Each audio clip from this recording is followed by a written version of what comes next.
Anti ஏஜிங்க்கு recent advancements அப்படின்னு பார்த்தீங்கன்னா energy based devices, surgical techniques improvisation ஒரு பக்கம் இருக்க, எனர்ஜி பேஸ்ட் டிவைசஸில் நீங்கள் பார்த்தீங்கன்னா radio frequency, ultrasound and laser, இந்த எனர்ஜிஸை யூஸ் பண்ணி ஃபேட்டை கரைக்கிறது, இல்லை ஸ்கின் டைட்டன் பண்ணுறது, ஸ்கின் லிஃப்ட் பண்ணுறது, அந்த மாதிரி டைட்டன் ஆகும்போது ஸ்கின் லிஃப்ட் ஆகுது, இதெல்லாம் ஏற்படுது. இதுக்கு டிஃப்ரெண்ட் பிராண்ட் நேம்ஸ் நீங்கள் கேள்விப்பட்டிருப்பீங்க. இன்மோடுங்கிற கம்பெனியிலிருந்து நாங்கள் எம்ப்ரேஸ் ஆர்எஃப் அப்படின்னு ஒரு பிளாட்ஃபார்ம் இருக்குது.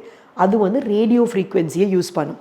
அதில் சின்ன ஹோல்ஸ், நீடில் ஹோல்ஸ் போட்டு ஃபேஸ் டைட், அக்யூடைட் அப்படின்னு சின்ன ப்ரோப்ஸ் யூஸ் பண்ணி நாங்கள் ஃபேஷியல் லிஃப்டிங் கொடுக்குறோம் சர்ஜரி இல்லாமல். அதே மெஷினில் மார்ஃபியஸ் 8 அப்படின்னு micro needle which goes inside and induce elastin collagen formation, fibro septal நெட்வொர்க்கை ஷார்டன் பண்ணி ஸ்கின் டைட்டனிங் ஆகுது. இதே மாதிரி அல்ட்ராசவுண்டும் யூஸ் பண்ணலாம் ஃபேட்டை நம்ம லைஸ் பண்ணுறதுக்கு. கூல் ஸ்கல்ப்டிங்னு க்ரையோலைப்போலைசஸ், ஃபேட்டை ஃப்ரீஸ் பண்ணியும் ஃபேட்டை லைஸ் பண்ணலாம். லேட்டஸ்ட்டாக லேசர் எண்டோ லிஃப்ட் அப்படின்னு லேசர் யூஸ் பண்ணி ஸ்கின்னை டைட்டன் அண்ட் லிஃப்டிங்கும் பண்ணலாம். ஸோ த அட்வான்சஸ் இஸ் இந்த எல்லா எனர்ஜியோடையும் newer generation of machine, least side effects but with better and quicker results.